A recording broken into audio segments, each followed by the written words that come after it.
तर नमस्कार.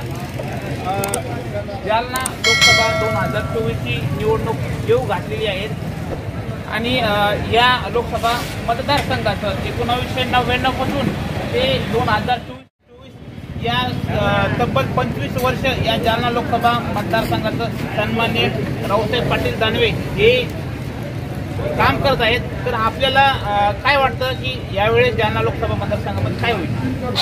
यावेळेस माननीय मनोजदादा जरांगे पाटील जे सांगतील त्या पद्धतीनं मतदान होईल.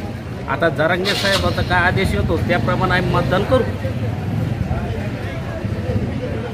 मागच्या 5 टर्मपासून सन्मान्य साहेबांनी या ठिकाणचं नेतृत्व केलं, तर त्यांनी या संपूर्ण एरियामध्ये काय काम केलं असं आपलं वाटतं? आम्ही म्हणजे दादाला मतदान करण्याचं कारण एक होतं की आम्ही मोदी साहेबाला पाहून दादाला मतदान केलेलं आहे. आता कसं आहे, आम्ही आता जरांगे पाटील यांच्या पाठीशी मराठा आरक्षणात जे सगळे सोयऱ्याची जी अंमलबजावणी ती जरांगे पाटील हे म्हणते की अजून दिलेली नाही.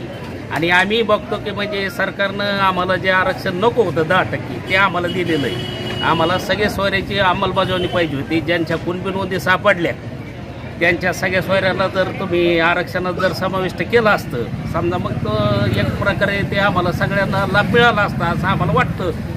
त्यामुळे आम्ही मनोज जरांगे पाटील सांगतील त्या उमेदवाराला आम्ही मतदान करू. सगळ्या महाराष्ट्रामध्ये एक प्रश्न पडलेला आहे की जालना लोकसभेमध्ये जर सन्मान्य जरांगे पाटील विरुद्ध दानवे पाटील अशी जर थेट लढत झाली तर काय होईल असं आपल्याला वाटतं?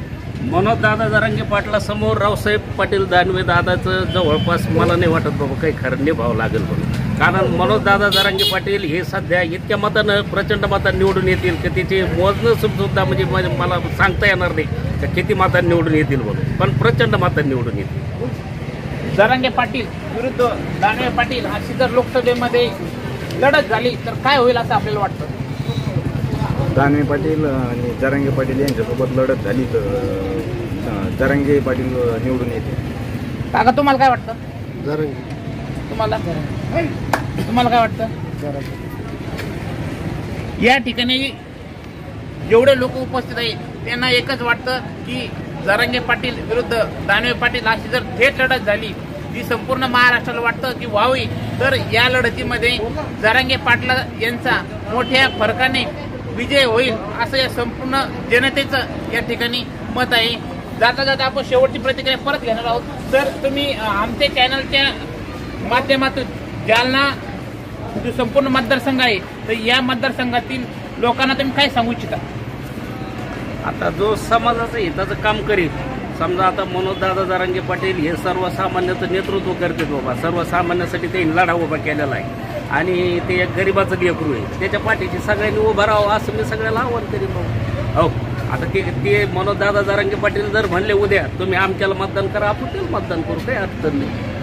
पण मनोज जरांगे पाटील सांगतील तीच आमची दिशा राहणार.